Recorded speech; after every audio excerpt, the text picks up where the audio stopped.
অনেকে বলে হারাম বা সন্দেহপূর্ণ খাওয়ার সময় বিসমিল্লাহ বলে খেয়ে নিলে আর অসুবিধা থাকে না।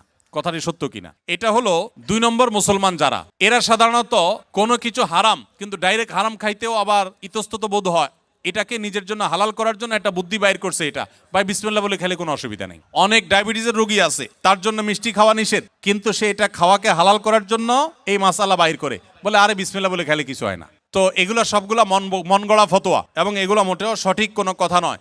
যেটা হারাম সেটা বিসমিল্লাহ বলে খাইলে শুধু হারাম হবে না, হারাম ডাবল হবে আরো। কারণ আপনি একে তো হারামে লিপ্ত হলেন, আবার আল্লাহর নাম নিয়ে সেখানে ফাইজলামতি করলেন, এক ধরনের আল্লাহর প্রতি বিদ্রোহ করলেন, এক ধরনের হারামকে হালাল মনে করলেন। হারামকে হালাল মনে করলে ঈমান নিয়ে টানাটানি শুরু হবে।